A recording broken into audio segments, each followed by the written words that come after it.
welcome to today's episode of the Power Up Show, where we get to talk about all things playing, watching, and reading. Let's try to think of this little place as a sanctuary, a nice way to escape from, people having shitty days or tough times. This is a place where we can just, remember that we're geeks and utilize this time to share and to enjoy nerdom. What's up? My name is Maude Garrett. I'm joined by Trisha Hirschberger. Hi.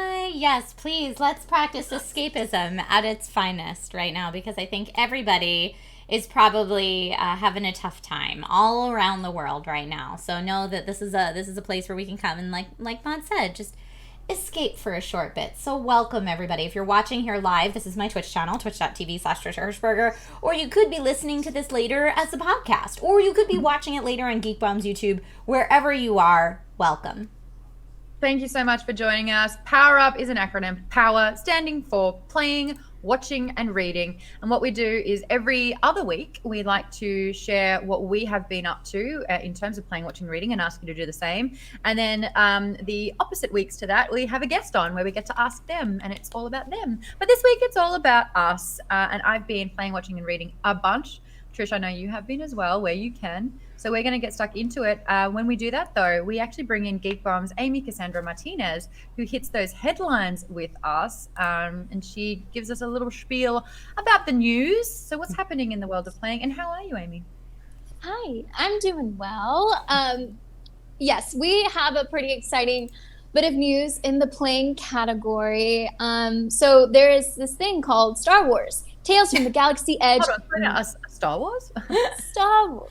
Star Wars. So it's a VR experience, which is pretty exciting. Yeah. So this is from the same studio behind Vader Immortal, a Star Wars VR series. So this is the official logo and concept art that you can see on the screen right now. The new experience will arrive later this year. It's built in collaboration with Oculus Studios, which is the Oculus VR thing that you see right there, and connects to Star Wars Galaxy Edge in both Disneyland Resort and Walt Disney World Resort. So this tale actually takes place between The Last Jedi and The Rise of Skywalker. People have some thoughts about that, but it is set on the outskirts of Batu's Black Spire outpost of Galaxy's Edge. So yeah, there's multiple style of gameplay and difficulty settings, and it can accommodate a wide variety of players. So I want to know from y'all and everyone watching right now, would you want to play this? I've played a lot of the Star Wars video games, and I actually really am a big fan. I think that Knights of the Old Republic is in my top 10 of all time. I actually really like arcade games where you get to step in and you start doing like the actual dogfights and the missions where you have to get the torpedo into the the little hole to blow up the Death Star, and those sort of things. Like super immersive. I really like them. Only problem is I'm a little bit burnt from what was, Trish, help me out, the Jedi game, that The Last Jedi? Fallen Knight? Fallen Knight that came out. I've tried to play it on Xbox and it was just so clunky. It was McClunky on me. Hard disagree. I thought it was great. Yeah, I thought it was fantastic. I thought it was the Star Wars game we all needed at the time. But I think the key to figuring out whether or not, like when talking about the new Star Wars VR series, is Vader Immortal. Have either of you played Vader Immortal? No, I think I can't do VR. At an E3 like 5 or 6 years ago now. I think Fallen Order. Thank you, Nathan. Yeah, Nathan and Collins' Fallen Order. Thank you. Yes, that's what I was thinking of. But actually, I thought it was great. After all the EA games, I thought that one was really solid, Fallen Order. But anyway, take all those out of it. Take everything you know about KOTOR, everything you know about Fallen Order, take those out of the conversation, because this is a VR title. And anyone who plays VR games, they are completely different from start to finish from any other Star Wars game you've played. So the only thing similar about them is that they're both set in the same Star Wars universe. That's it. Vader Immortal, I thought was really well done. It was available on Oculus Quest, which I hope the new game will as well. And being that it's with Oculus Studios, chances are good that it'll be on Quest. The difference between Quest and Rift, Rift needs a high-end PC to play. Quest does not. Quest is untethered. So if this becomes a Quest title like Vader Immortal did, I think it'll do really well. Yeah, I'll get it because I've got the quest. Yay! Well, if you have the quest, then definitely get Vader Immortal and let me know what you think of it. Can we just call it its real name, please? Vader Immortal. Only if you have an Australian accent, though. Maude. I am your father.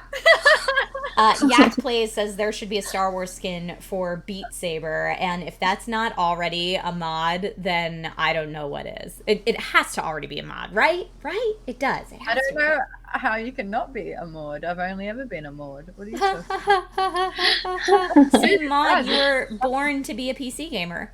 Talking about mods all the time. I'm telling you, girl. What? Welcome to the world. But yeah, Vader Immortal was really good. It was one of Quest's top selling titles for a very long time. And especially since a lot of people can't visit Galaxy's Edge right now, I think this is going to be a no-brainer. I've never been to Galaxy's Edge. How long is the total gameplay time of Vader Immortal? Vader is immortal. Vader's mod. That's a good question. I want to say a few hours, but it's in chapters, and I never played any of the chapters all in one. I would say sitting, but standing because it's VR. But there's also that thing about like how long can you be in VR without getting a headache, and that's different for everybody.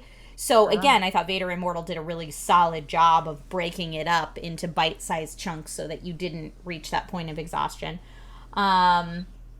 Let's see. I'm like, is Backsorn in chat? That's what I'm scanning for right now. Backsorn is my go-to VR community member who plays everything.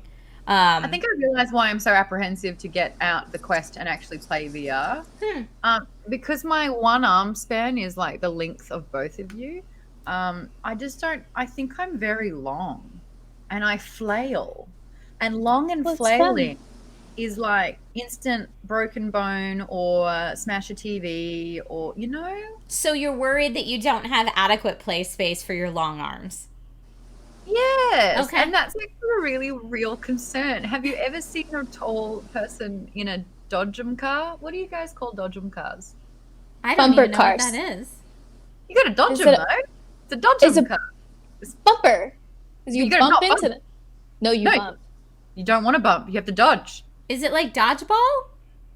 Dodgem cars. Are they in cars? There are so many things that I've said lately that are so Australian, and I haven't. I was hanging out with a friend. I was like, I've got to get a wriggle on, and they're like, "Can you please tell me what you're about to do?" And I was like, "I'm about to leave. I'm going to get a wriggle on." No, and I was hilarious. Like, wow. Sorry. So what I'm trying to say is that tall people shouldn't do some things. Okay. Well, yeah, or you should just have lots and lots of room, which, of course, when you play it at an E3 demo or something like that, you have tons of room. The last VR stream that I did on this channel and put on my YouTube channel, I am bumping into my wall. I'm near knocking things off my shelf. I ran into my gong. Yes. I'm a tiny person. But I also have the bare minimum for what, that was with an HTC Vive headset. I have the bare minimum play space for what you're supposed to have for a Vive. So that was on me. I knew the risks going in. That's a game in itself. I did a joke. As a joke, I pretended to play and I knocked over a few things and I hit 2 computers and my microphone, and now I've been hearing a noise that I think I'm responsible for, but don't know how to do it. This is what I mean. Oh no. I shouldn't be let out of a cage on a good day, you know? You're hilarious. But honestly, now that I know you have a quest, get Vader Immortal. I think you'll have a really good time. And then when you're done playing, let me know what you think of it. Yes, ma'am. I can do. Hey, yay! We're going to get stuck into what we are currently playing, even though we've just had some great recommendations, which I appreciate. Thank you very much, Shish. And thank you, Amy, for that one. Thank you, Amy. But Trish, what's you playing? So I have been playing. I actually got to play for the first time 5th edition Humblewood setting of D&D. It's lovely little animal critters. Look at those beautiful little animal critters in a magical world. So I got a chance to do a D&D sesh with Erica Ishii, I can't talk today, Xander, Louis Carrazzo, Whitney Moore, and yeah, we were using the deck of many animated spell cards, which are those spell cards that are being Kickstarted right now that are like way over the Kickstarter goal. But we were very lucky that they sent us some of those cards ahead of time to play with, which was so cool. Awesome. And I'm actually going to be posting that D&D session tomorrow on my YouTube channel if my internet will upload it. I have quarantine internet, pandemic internet, as I like to call it, and it just decides to work when it wants to and not when it wants to. So Who's but yeah, wants it to play that? Because this is sick. if I can get that loaded up, that will be on my YouTube channel tomorrow. But yeah, all of them would make great power-up guests, says STS. I could not agree more. But yeah, Humblewood setting, I had not played it before. It was wonderful. And I didn't know, Maude, since you play so much D&D, if you had encountered the Humblewood setting before. No, I haven't. That's why I'm like so fascinated and interested about it all. Tell me, I'm actually very interested to hear about what you're playing because I have a history with the game that you're playing. You do? I do. So we're going to talk about that, and you lead us into that, and I'll look up things about the Humblewood D&D setting. And I do, when we go back to Humblewood, want to hear about your character as well, because that's the most fun part, is the role-playing aspect in it too. Look, I'm playing Raid Shadow Legends. So I'm playing it on my iPad, where I almost have dedicated my iPad to playing this game. It started around New Year's Eve. A friend of mine that I was visiting in New York was playing it, and then encouraged the whole group that we were with just to join and just to catch up because he was on level 32 and we should all be playing it. And so we started this little guild, and what turned into this is kind of funny ended up being a slippery slope into playing for hours a day. I have been playing a lot. I have gone online and I have researched what particular champions that I think would be better. I've gone into like the strategy side of all of this. Essentially, it is just like it's a mobile game where you build up these champions. They have different particular fight skills, and then you try to level them up as much as possible. But what's really interesting, it's actually quite expansive for being a mobile game, where they are either the red, blue, or green team, spirit, magic, or force.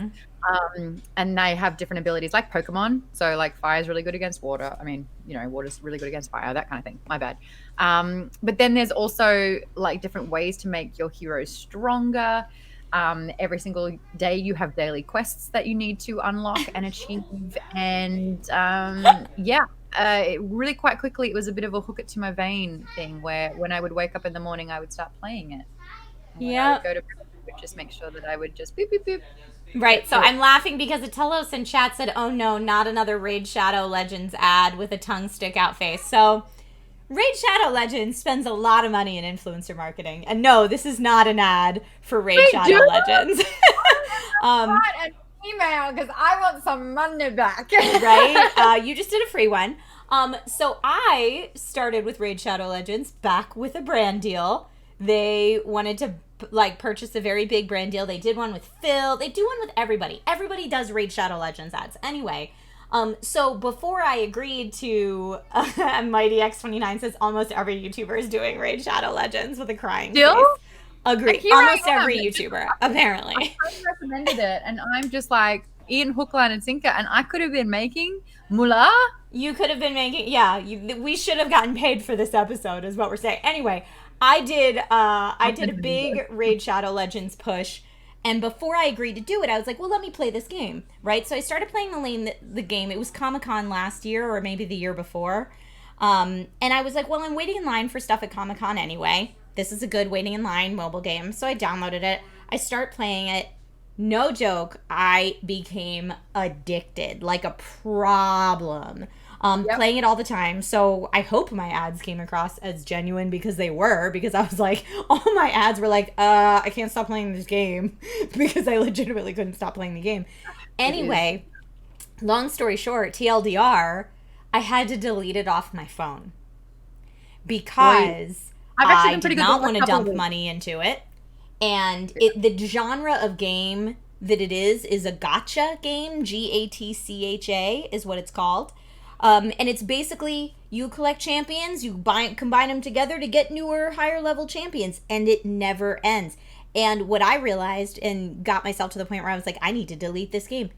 It's nothing. It's imaginary internet points. I've wasted so many hours of my life getting imaginary internet points. Yes. And I was like, because at least for me, the process wasn't necessarily fun It was just something to do. And I felt good when I felt like I had achieved something, which just meant I wasted hours of my life. Yes. So I was like, this is no good.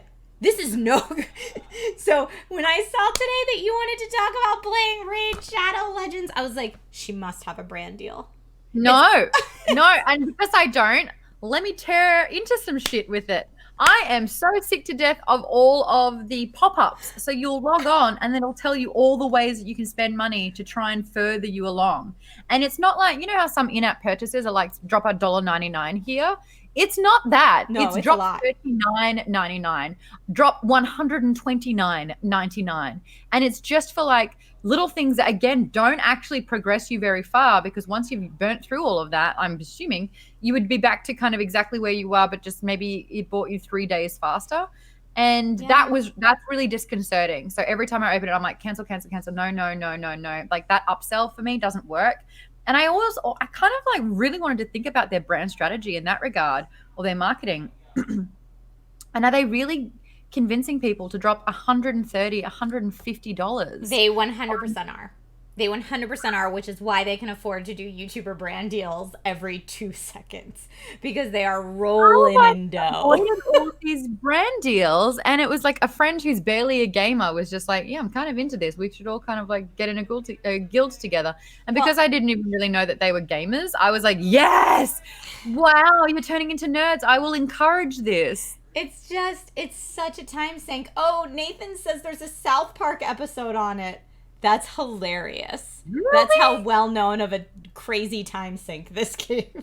What kind of freaking cave am I living in that I haven't been inundated with this? This is funny. Anyway, I love it. Yeah. Well, you know, I had a couple if weeks off, went back in. If you ever go to join a clan and the Dragon Riders clan still exists, that's all you're doing. Good to know.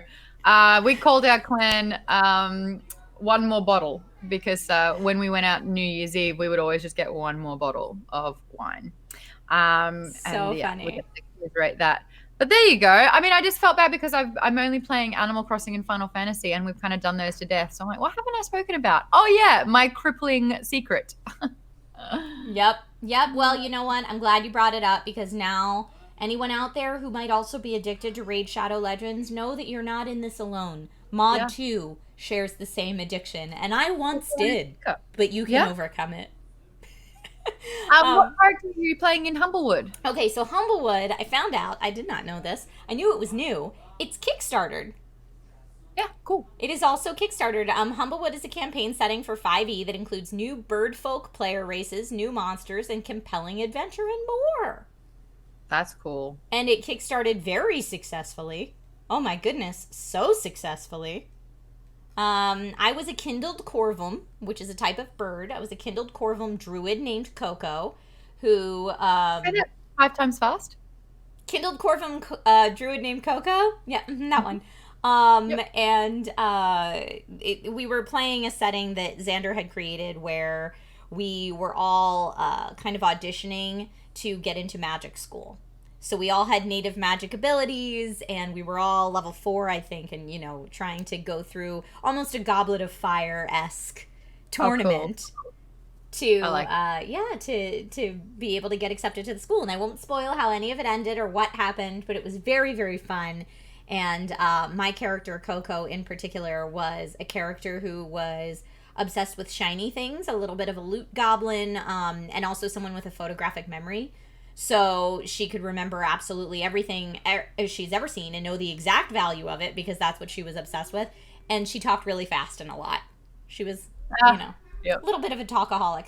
But really, really fun character to play. And then the other thing I've been playing is I started back up Witcher 3 from the beginning with my husbando, because while we are stuck in quarantine, we're trying to find new things to do together. Oh my God, chat, you're cracking me up. Sprinkles the Dragon Cat. Thank you for being so brave, Maude. And Trisha, the first step is admitting you have a problem. This was really cathartic for me, so thanks, guys. But yeah, replaying The Witcher with my husbando. We're just, playing pass. because it's not co-op, obviously. But, we both really enjoyed the Witcher Netflix series, and my husband has not played through the whole game, so we were like, you know what, let's do it. Why not? There aren't many co-op games for the Xbox that we really enjoy. I keep saying, let's get into Divinity Original Sin 2, let's get into Diablo 3, let's get into A Way Out, let's play Halo the Master Chief Collection, and for whatever reason, none of those have taken. But Witcher 3 Pass and Play is what we're going with for right now. Funny that you say that, because I played it, I must have played it on the PlayStation, and I decided to restart it, I think around the start of quarantine, and then I took a little bit of time off when Final Fantasy came up, but I'm talking months off, and then I also, when I had a day off, dipped back into it. God, it's a fun game. I like it. It is a fun game, and I never finished it because I got stuck playing Gwent. Really? Oh, I bypassed that.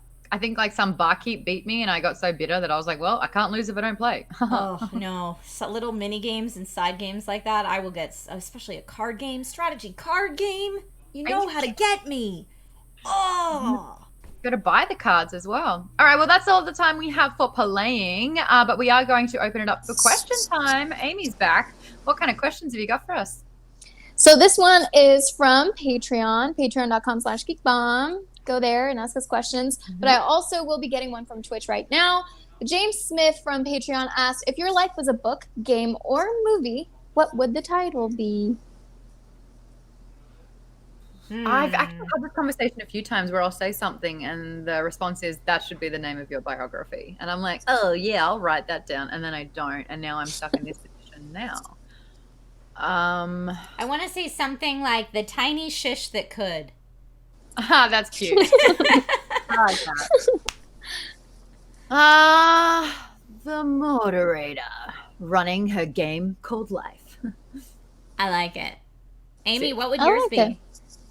From A to Z. Because my name starts with an A, ends with a Z. That's so clever. It's so clever. Well done. Thank you so much. You really put us both to shame. I love it. You have to do that now. What? You have to write your story. Yeah. Just the title. That's so good. I love it. Okay, yeah, sorry. Thank you, guys. Yes, a question. Where'd it go? Okay, the Catnip Ninja. What is your worst game addiction ever? Is this what we were talking about before? Is there something worse? World of Warcraft for me. If you want to see bad, I had to step away from PC gaming for 13 years. After WoW. Yep. WoW was pretty bad for me. Sims. I want to say probably Sims. And especially I remember when they were like Sims Online, and all I could think is it was going to be like Second Life. Which did either of you ever play Second Life? I heard about it. Oh, Second Life was like WoW and Sims had a baby. Oh. So it was just like you created a person in Second Life, and you could create a business where you set up a PayPal that people could actually pay you for actual things. Like, it was a Second Life. Yeah. Pillow says, oof, Second Life, no. We all have our Second Life or Raid Shadow Legends, don't we? We all have our deep, dark secrets, and thank you for this being a confessionals episode. Safe space. Yeah. Safe space indeed. But yeah, I remember when Sims Online was first announced, before I had even played it, I was like, wait, I know what I'm going to do. I am going to set up a virtual pageant and like create a pageant stage and like all sorts of stuff and have people pay me real life money as an entry fee and offer like a real life money reward and operate it just like actual like state run pageants operate. Because everyone makes their avatars hot. So then it would be like, how did you design your gown? And I don't know, I was like way into it, and I was like, this is how. Well, and yes, so STS's beauty pageant queen Trisha returns. I will tell you, this was right around the time that I won Miss Pennsylvania, so that's what was on my mind. When did you win Miss Pennsylvania? You could what? When I was 19, so a long time ago. A long time ago. But yeah, it was right. So I guess I had pageants on the brain, and I had a very positive pageant experience. I know beauty pageants rightfully so, can get a lot of crap and criticism, but the pageant circuit I was involved with, I felt was very wholesome and promoting positive values and not over-sexualizing. Like, there was no swimsuit category. It was very much based on interview skills and how you present yourself and lots of stuff like that. And it did a lot of good things for me as far as public speaking confidence, and I made a lot of friends through it and stuff like that. So anyway, I had a good experience. But yeah, I was like, I could do that, but in Sims, I did not. It never actually happened. If anyone wants to take my Sims business idea and run with it, you are welcome. That's very Crazy. entrepreneur of you. Crazy. All right. Well, thank you, Amy, so much for those questions. You are awesome sauce. I appreciate you. And, static noise is gone. Thank you guys, as always, for the feedback. Maude, thank you so much for talking what you're playing with me. And I hope you didn't feel like I was picking on you too much for Raid Shadow Legends. I just can't believe how much of a bubble I must be in and what kind of massive opportunity I just missed. I'm kicking myself because now everyone hates it, and it's like I could have riven that green all the way through my addiction. Oh. Well, guys, thank you so much for watching, playing. Stay tuned because watching is coming up next.